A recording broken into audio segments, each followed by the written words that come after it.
Inequalities. अच्छा, इसका मतलब क्या है? ये एक सिंपल सी एक डिबेट्स है। Impact of globalisation on life chances, impact of globalisation on life chances. एक सिंपल सी हम इसके ऊपर डिस्कशंस करेंगे, ग्लोबलाइजेशन क्या इम्पैक्ट करती है लाइफ चांसेस। लाइफ चांसेस का बच्चे मतलब होता है अपॉर्चुनिटीज। क्या ग्लोबलाइजेशन का वाकई कोई रोल है आपको अपॉर्चुनिटीज देने में? इसके ऊपर एक सिंपल सी डिस्कशंस करेंगे। अच्छा, अभी हमने चूंकि एजुकेशन पॉइंट ऑफ व्यू से स्टार्ट करना है, so education and literacy is in a particular is an important demographic factors. Education is an important demographic factor.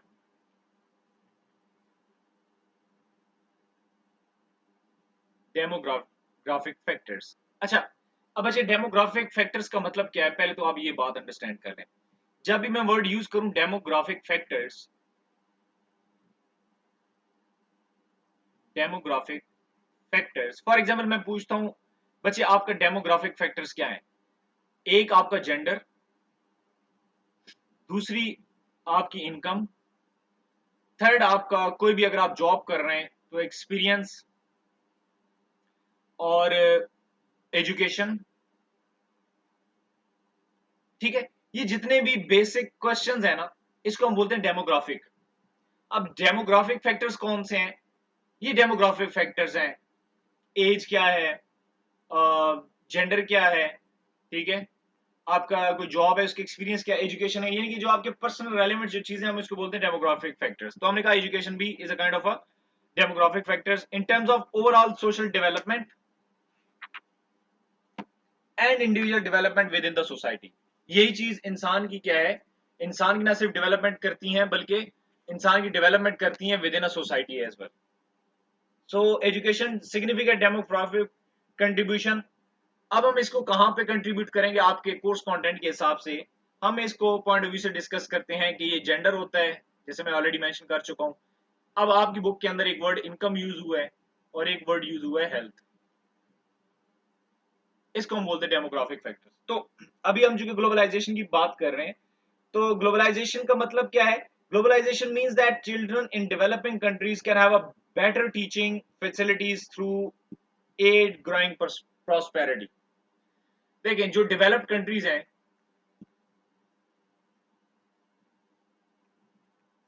वहां पर बच्चों के पास एजुकेशन और टीचिंग फैसिलिटीज बहुत अच्छी हैं।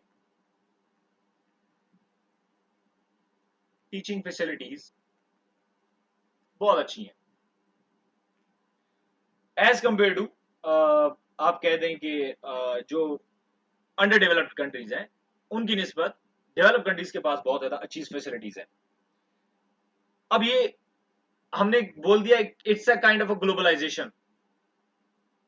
However, the most of the world education is modeled on the Western system, so the around the world of the organization, school subjects and timetables, so on, are similar. तो दुनिया में जितना भी education system है वो basically depend करता है। मैंने देखें एजुकेशन को क्यों ग्लोबलाइजेशन बोला। अगर आप पाकिस्तानी देखें, हम जो भी बात करते हैं हम कहते हैं जो भी सिस्टम है वो अक्रॉस द बॉर्डर होना चाहिए। अभी आप देखें, आप जो स्टडी कर रहे हैं वो कौन सा, वो एक वेस्टर्न आप एजुकेशन हासिल कर रहे हैं। तो आप पाकिस्तान में बैठकर जब वेस्टर्न एजुकेशन को फॉलो कर रहे हैं, तो मैंने कहा था कोई भी एक्टिविटी जब अक्रॉस द बॉर्डर आप करते हैं तो इट्स बिकम ग्लोबलाइजेशन। तो हमने एजुकेशन को ग्लोबलाइजेशन बोल दिया। मुझे बात समझ आ रही है? जी सर, आ रही है। देखिए, कोई भी मैं एक्ट बोलता हूं ना कि जो कि अक्रॉस द बॉर्डर हो, तो वो ग्लोबलाइजेशन बन जाता है। अब एजुकेशन सिस्टम है, आप पाकिस्तान में बैठे हैं लेकिन आप फॉलो किसको कर रहे हैं? आप कैम्ब्रिज बोर्ड को फॉलो कर रहे हैं जो कि पाकिस्तानी नहीं है, लोकल नहीं है। Again globalisation. मैंने आपसे बोला था रिलीजन भी ग्लोबलाइजेशन है।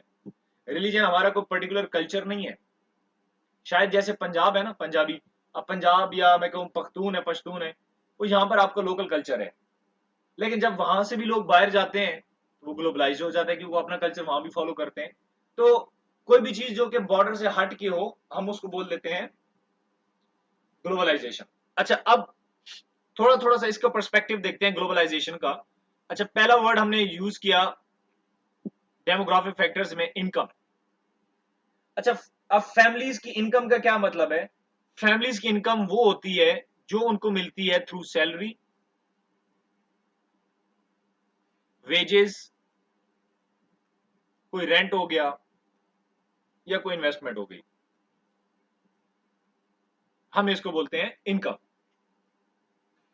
अच्छा, अब इनकम क्या है? इनकम को हम लिंक करते हैं पॉवर्टी और इनइक्वालिटी के साथ। किसी की कम है तो वो पॉवर्टी में है, और पॉवर्टी में है तो वो क्या है? वो सोसाइटी में इनइक्वालिटी है। जैसे आप हमारी कंट्री में देख लें, इनइक्वालिटी।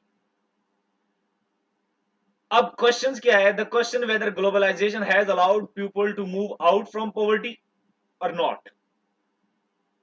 समझ आ रही बात की? इनकम क्या है? जी इनकम सर आ को रही है। अगर किसी के पास ज्यादा है तो ठीक है, हम कहते हैं कि सब इक्वल है। लेकिन हम क्या लिंक करते हैं? पॉवर्टी, दो वर्ड यूज करते हैं, इनइक्वालिटी। और वो किस चीज के ऊपर बेस कर रहे थे? वो बेस कर रहे थे इनकम के ऊपर, कि कोई गरीब है तो वो सोसाइटी में वो इनइक्वालिटी है। इसका मतलब क्या होता है इनइक्वालिटी का? कि वहां पर जो डिस्ट्रीब्यूशन ऑफ वेल्थ है वो प्रॉपरली नहीं है। मैंने आपको एक वर्ड दिया था, मैं जहां पे आपकी अंडरस्टैंडिंग के लिए बता रहा हूं। हम एक वर्ड यूज करते हैं बच्चे, जीडीपी पर कैपिटा। जीडीपी का आपको पता है क्या होता है? जी सर। अब जीडीपी पर कैपिटा आपको आइडिया क्या चीज होती है? जी सर है। जीडीपी पर कैपिटा बच्चा होता है लिविंग स्टैंडर्ड। आपकी जस्ट इंफॉर्मेशन के लिए, लिविंग स्टैंडर्ड। देखिए फॉर एग्जांपल मैं आपसे कहता हूं, हमारे मुल्क की टोटल इनकम है 100 रुपीज। कितनी है? 100 रुपीज, ठीक है। और उस 100 रुपीज को मान लें कि हमारे मुल्क में 100 लोग रहते हैं। अब मैं उसको क्या करूंगा? उस इनकम को उन लोगों पे डिवाइड कर दूंगा, तो आंसर आएगा एक। अब एक का क्या मतलब है? कि अगर 100 रुपीज इनकम है, तो मैं अगर एक एक रुपया, टोटल पॉपुलेशन, और वो कितनी थी? 100 थी। अगर मैं एक एक रुपया डिवाइड करूं तो वो इक्वली इनकम जो है वो डिस्ट्रीब्यूट हो जाएगी टू द होल पॉपुलेशन। वो एक रुपया जो बोलते हैं उसको बोलते हैं जीडीपी पर कैपिटा। यानी कि टोटल इनकम आपने डिवाइड करनी है equally to the whole population, इसको बोलते हैं जीडीपी पर कैपिटा। आप अपने मुल्क की टोटल इनकम अगर इक्वली डिस्ट्रीब्यूट करना चाहते हैं, तो जो फिगर या जो अमाउंट आप फिगर आउट करते हैं उसको बोलते हैं जीडीपी पर कैपिटा।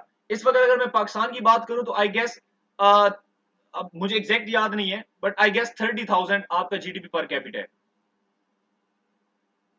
अब जीडीपी पर कैपिटा, देखें जीडीपी पर कैपिटा का मतलब क्या है? कि पाकिस्तान की जितनी टोटल इनकम है, अगर आप 30,000 ईच पर्सन को दे दें तो आपकी टोटल इनकम डिवाइड हो जाती है। लेकिन आप मुझे बताएं बच्चे, क्या पाकिस्तान में हर मंथ क्या सब लोग 30,000 कमाते हैं? नहीं सर। कुछ करोड़ों में कमाते हैं, और कुछ क्या करते हैं बेचारे 30,000 से भी कम हो जाते हैं। देखें, मैं जी एग्जांपल देता सर। हूं आपको इसी की। हमारी इनकम है 100 रुपीज, और टोटल पॉपुलेशन मैंने आपको बताई है 100। ये पॉपुलेशन हो गई और ये इनकम हो गई। अब मैंने कहा था इक्वली डिवाइड करूं तो एक एक रुपया सब में आता है। मान लें कि बच्चे इनकम में से 70 रुपीज सिर्फ 30 लोगों के पास हैं। क्या है? 70 रुपीज क्या है? 30 लोगों के पास है। सर जी अब जी बाकी समझ मुझे गया बताएं, सर। 30 रुपीज मैं 70 लोगों में कैसे डिवाइड करूंगा? डिस्टर्बेंस आएगी ना, क्योंकि जी सर। मैक्सिमम उस इनकम का हिस्सा बड़े कम लोगों के पास है।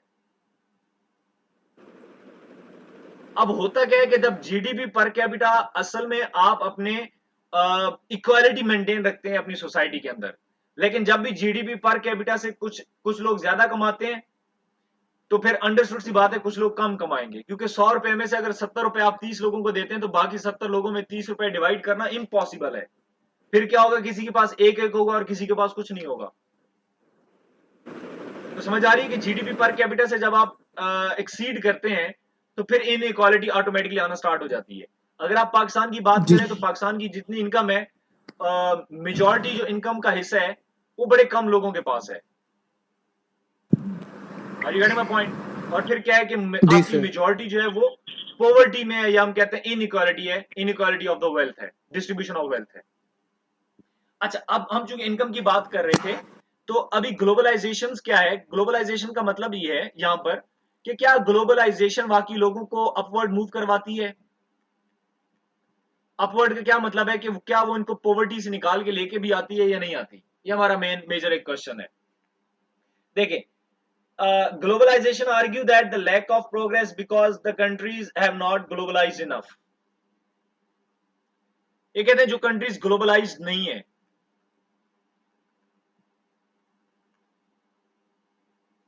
वहां पे लैक ऑफ प्रोग्रेस रहेगी।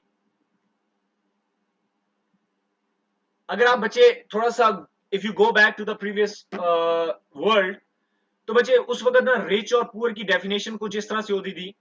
पहले ये होता था कि जिसके पास फॉर इंस्टेंस गोल्ड ज्यादा है, गोल्ड ज्यादा है तो बच्चे वो रिच होता था। ये आप अर्ली अगर वर्ल्ड की बात करें। फिर ये हुआ कि बच्चे कहा गया कि जिसके पास लैंड ज्यादा है वो रिच है। ये नेक्स्ट वर्ल्ड हो गई। ये दुनिया में रिच की डेफिनेशन चेंज होती रही। अच्छा, उसके बाद बच्चे आ गया कि जिसके पास इंडस्ट्री ज्यादा है वो रिच है। शायद अगर आप थोड़ा सा पीछे जाएं इस स्नैरियोस के अंदर, 15 से 20 ईयर्स, 20 से 30 ईयर्स अगर आप पीछे जाएं, तो कंसेप्ट ये था कि रिच वो है जिसके पास क्या है, इंडस्ट्री ज्यादा है। बच्चे आज जो आप जिस दुनिया में रहते हैं उसको हम बोलते हैं नॉलेज इकोनॉमी।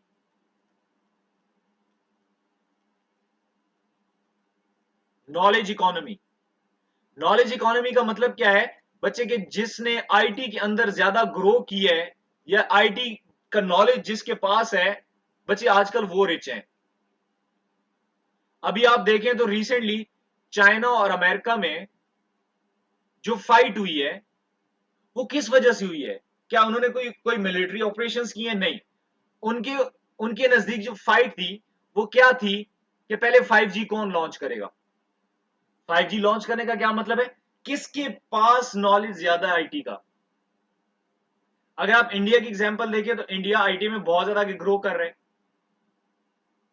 लेकिन जब भी आप आईटी की बात करते हैं तो इसका मतलब है ये कोई आपका लोकल चीज नहीं है।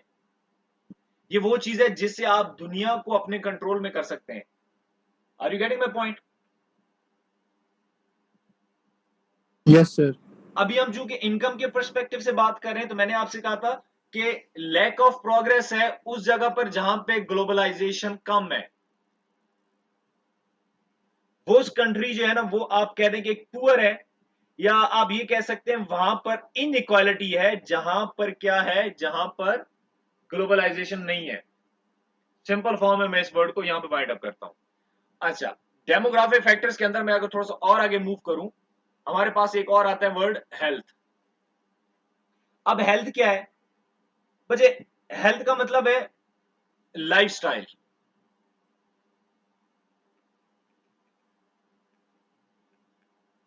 अब लाइफस्टाइल क्या है?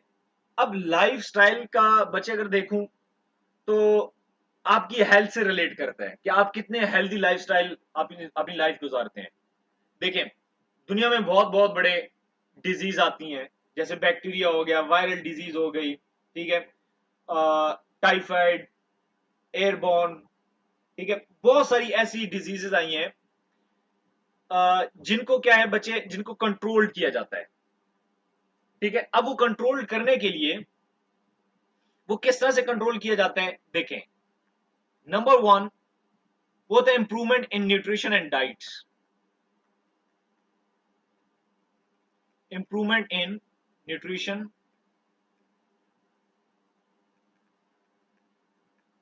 And diets. नंबर सेकंड में बात करूं, improvement in hygienic, hygiene, in hygiene, like अच्छा वाटर सप्लाई करें,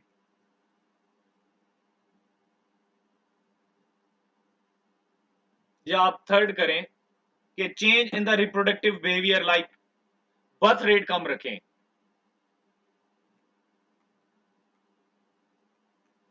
बच्चे आप पूरी दुनिया में हेल्थ सिस्टम कुछ इस तरह से कंट्रोल होता है कि आप अपना न्यूट्रिशन सिस्टम अच्छा रखें, आप हाइजीनिक खाना दें, मतलब फूड का आप खास ख्याल रखें, फूड अथॉरिटी वाले जैसे चेक एंड बैलेंस रख रहे होते हैं। फिर आप वाटर सप्लाई देखें, किस तरह का पानी लोग यूज करते हैं। फिर बर्थ रेट जो है ना वो कम रखें। नॉर्मली कंट्रीज क्या है, हेल्थ को कंट्रोल करने के लिए इन फैक्टर्स के ऊपर जो है ना वो वर्किंग करती हैं। अगर मैं आपको टिपिकली एग्जांपल दूं अपने कंट्री की, तो बच्चे आप देखें कि यहाँ पर पहली बात है कि न्यूट्रिशन एंड डाइट का क्या कोई कंसेप्ट है। डाइट का ये मतलब होता है बच्चे की न्यूट्रिशन ये है कि लोग अच्छी खुराक इस्तेमाल करते हैं, और डाइट का मतलब क्या है कि सारे के सारे लोग क्या हैं, वो प्रॉपरली एक्सरसाइज करते हैं, अपनी बॉडी को टाइम देते हैं। आप देखेंगे, आप यूरोप कंट्रीज के अंदर चले जाएं तो बच्चे वहां पर आपको 95% लोग, शायद ये भी रेशो मैं कम बता रहा हूं, आपको जिम लगाते नजर आएंगे। आप उनकी बॉडी देखेंगे, आपको एम्बेरसमेंट होगी। अगर आप पाकिस्तान को देखें तो पाकिस्तान में आपको क्या होगा, आपको यूं बड़े बड़े पेट निकलते हुए नजर आएंगे। लेकिन यही अगर मैं एग्जांपल दूं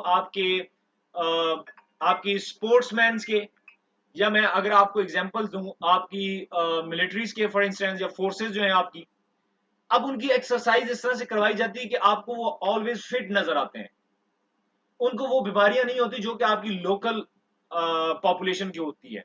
रीजन, ना तो उनकी कोई न्यूट्रिशन है, यानी कि ना तो उनकी प्रॉपरली कोई खुराक है, और सबसे बड़ी बात ना कोई डाइट है। होता क्या है कि जिनकी प्रॉपर न्यूट्रिशन, प्रॉपर डाइट होती है, वो थोड़ा सा ज्यादा लाइफ टाइम गुजारते हैं। अगर मैं हाइजीनिक की बात करूं तो आप देखेंगे पाकिस्तान में या आप घरों में जो पानी आता है, तो आप देखें, आप क्या मुझे कॉन्फिडेंस के साथ बता सकते हैं कि वो पानी बिल्कुल साफ होता है और आप बगैर देखे उसको यूज कर सकते हैं? नो। बर्थ रेट की अगर बात करूं तो लोगों के पास खाने का कुछ नहीं है, लेकिन घरों में 10-10 बच्चे जरूर होंगे। अल्टीमेटली क्या होता है, आपका हेल्थ सिस्टम डिस्टर्ब होता है।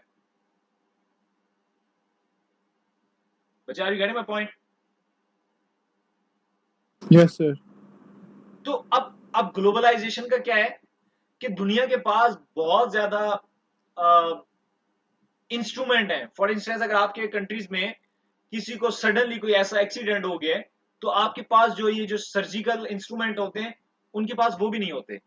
आप नॉर्मली जाएं, फॉर एग्जांपल आपने किसी अच्छे हॉस्पिटल में भी चले जाएं, तो बच्चे वक्ती तौर पे आपको थर्मामीटर भी नहीं मिलता।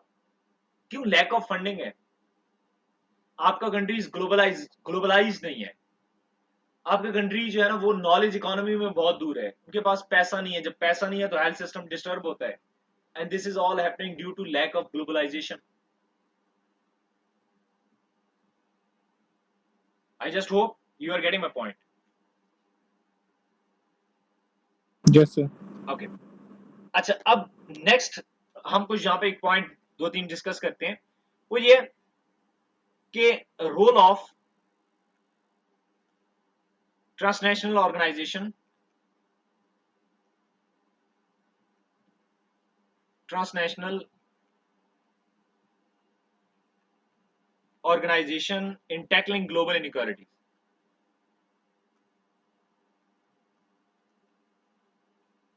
टैकलिंग ग्लोबल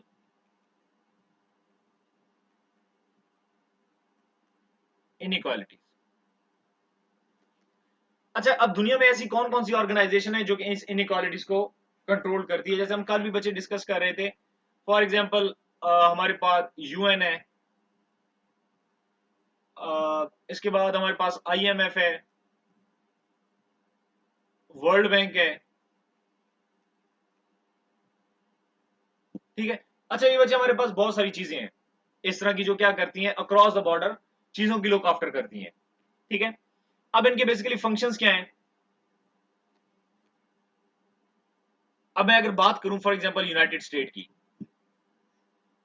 अगर यूनाइटेड स्टेट के फंक्शंस की मैं बात करूं, तो बच्चे इनका पहला काम क्या है? Political institution.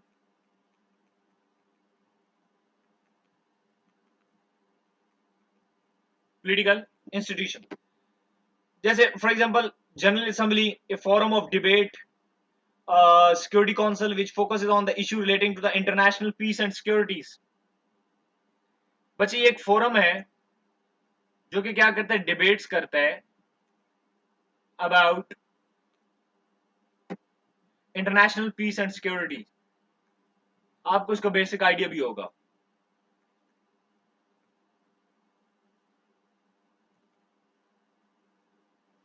अच्छा, फिर हमारे पास क्या है, economic institution.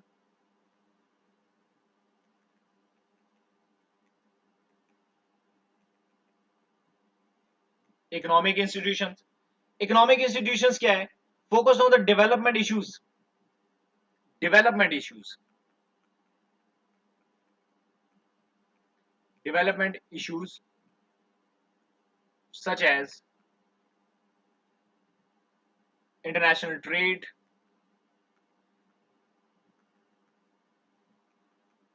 international trades, finance and sustainable, finance and sustainable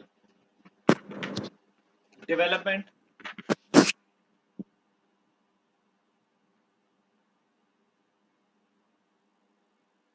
बच्चे हम चुके हैं इन ऑर्गेनाइजेशंस की फंक्शंस की बात कर रहे हैं, ठीक है।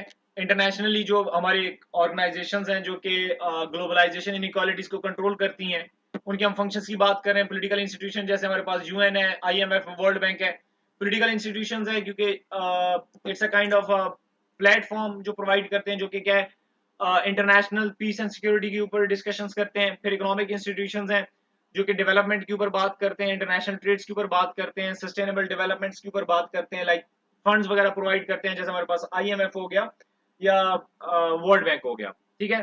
तो किसी को भी मेजर्स जो कि डिफॉल्ट हो रहा हो फॉर इंस्टेंस, तो उनको क्या करते हैं, उनको थोड़ा सा सपोर्ट करते हैं, फाइनेंशियली सपोर्ट करते हैं।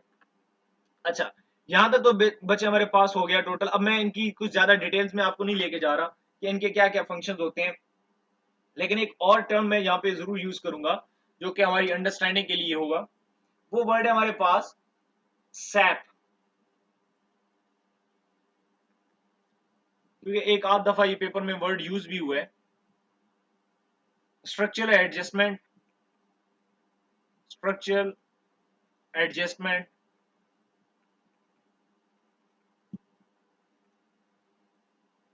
प्रोग्राम्स,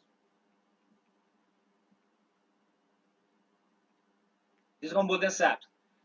अच्छा, अब ये क्या चीज होती है, condition and receiving countries must agree to are called structural adjustment program. The impact is usually initially a drop in living standard. For example, government subsidies on the basic are removed। देखें, अब structural adjustment programmes कैसे है बच्चे, ये कुछ conditions हैं। क्या है, कुछ कंडीशंस हैं जो कि रिसीविंग कंट्रीज फुलफिल करता है। रिसीविंग कंट्री क्या करता है, फुलफिल करता है। अब वो कैसे करता है फुलफिल, देखें, मैं चूंकि आईएमएफ वगैरह की बात कर रहा हूं, तो देखें कुछ सर्टन कंडीशंस आपके ऊपर लागू होती हैं जब ये ऑर्गेनाइजेशंस आपकी हेल्प करती हैं। फॉर एग्जांपल, मैं आपको पाकिस्तानी पॉलिटिकल सिचुएशन के अंदर एक एग्जांपल देता हूं कि आप देखें कि आप जब भी आईएमएफ से लोन लेते हैं, ठीक है, तो बच्चे आपके ऊपर स्पेसिफिकली कुछ शराइत आपके ऊपर लागू होती हैं, कुछ इंस्ट्रक्शंस आपने फॉलो करनी होती है। फॉर एग्जांपल, वो बताते हैं कि आपका पर यूनिट जो रेट है वो कितना होना चाहिए, आपका पेट्रोल पर लीटर कितना होना चाहिए। Are you getting my point?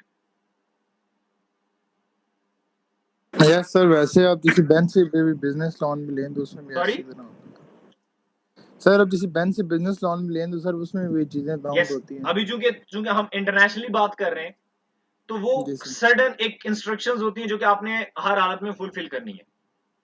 इसको हम बोलते हैं स्ट्रक्चरल एडजस्टमेंट प्रोग्राम, यानी कुछ कंडीशंस हैं जो कि आपने फॉलो करनी है, ठीक है। अच्छा, अब होता क्या है बच्चे के, इसका अगर मैं ओवरऑल रिजल्ट्स की बात करूं, अच्छा, हम इसके ना कुछ टिपिकल जो मेजर्स हैं हम उसको इंक्लूड कर लेते हैं ताकि हमें बेहतर पता हो कि कंडीशन किस चीज के ऊपर लगती है। पहले बच्चे, deregulation of the private industry, इसको खत्म करें। डीरेगुलेशन ऑफ प्राइवेट इंडस्ट्री, देखें जब सारा पैसा प्राइवेट की तरफ चला जाएगा तो गवर्नमेंट के पास तो कुछ नहीं बचेगा, नंबर वन। इस वजह क्या होता है, डीरेगुलेट करते हैं प्राइवेट इंडस्ट्री को। देन जो प्राइवेटाइजेशन है वो स्टेट ओन करे। प्राइवेटाइज को कौन करे, स्टेट ओन करे।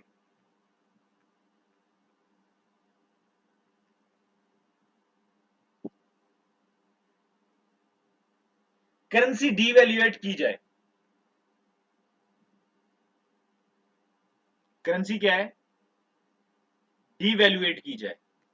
इससे क्या होगा, increase the cost of domestic production and the goods. तो फिर क्या है, ऑटोमेटिकली कॉस्ट ऑफ प्रोडक्शन जो आपकी लोकल आपकी जो चीजें वो महंगी होना स्टार्ट हो जाएंगी। इससे क्या होगा, गवर्नमेंट को रिटर्न आना शुरू हो जाएगा। अच्छा, लोअर कॉर्पोरेट टैक्सेशन। नेक्स्ट है हमारे पास lower corporate taxation.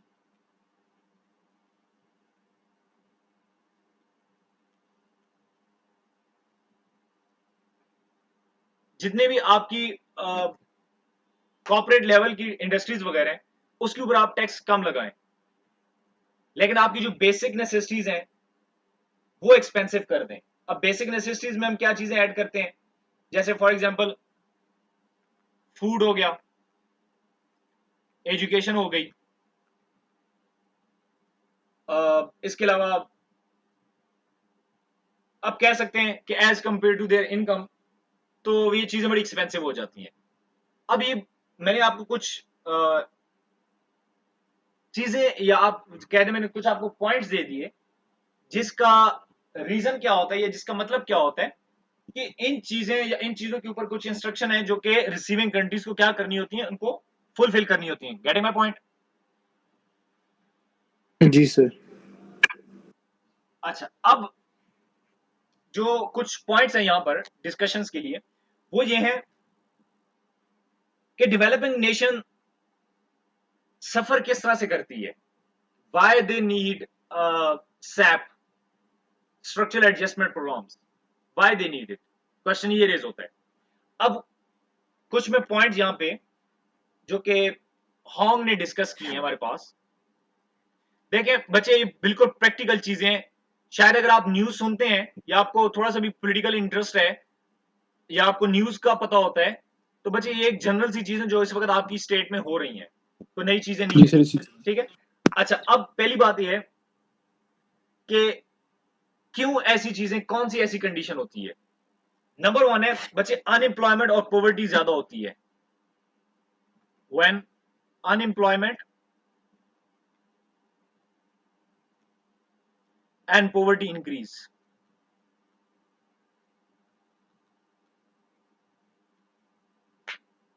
as domestic industries were exposed in the tough competition and state spending on the social services was sharply reduced। एक ये पॉइंट होता है, आपकी जो डोमेस्टिक मार्केट है वो ग्रो ही नहीं करती। जब वो ग्रो नहीं करती तो क्या होता है, लोगों को एम्प्लॉयमेंट नहीं दे सकती, अल्टीमेटली एम्प्लॉयमेंट बढ़ जाती है, पॉवर्टी रेज इंक्रीज होना शुरू हो जाता है जब लोगों के पास जॉब नहीं होती। अच्छा, नंबर सेकंड जो कंडीशन होती है, ये मैं बच्चे आपको हॉन्ग के पॉइंट्स बता रहा हूं, वो होती है government and private corruption.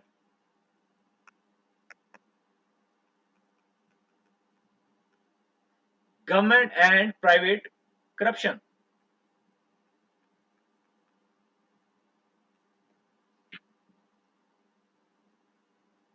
Western businesses pay huge amounts of money, influence its contracts. However, it claims about the corruption flourishes in the developing countries as direct result of the economic liberalization policy required whatsoever। Third point हमारे पास आता है, वो आता है social condition deteriorate.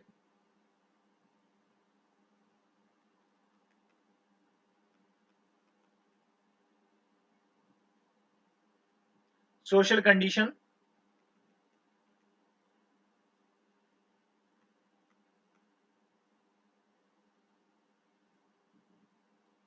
Deteriorate. अब इसका क्या मतलब है, जैसे मैंने अभी आपको बताया कि बच्चे आप कोलैप्स कर जाते हैं आपके जो भी केयर इंस्ट्रूमेंट्स हैं, जैसे मेडिकल इक्विपमेंट्स। अभी आप देखें बच्चे, गांव में अगर किसी को फॉर इंस्टेंस एक्सीडेंट हो गया, वो डायरेक्टली क्या बोलते हैं, इस्लामाबाद ले जाएं। क्यों? क्योंकि वहां पर फैसिलिटीज ही नहीं है, पुअर वर्किंग कंडीशंस।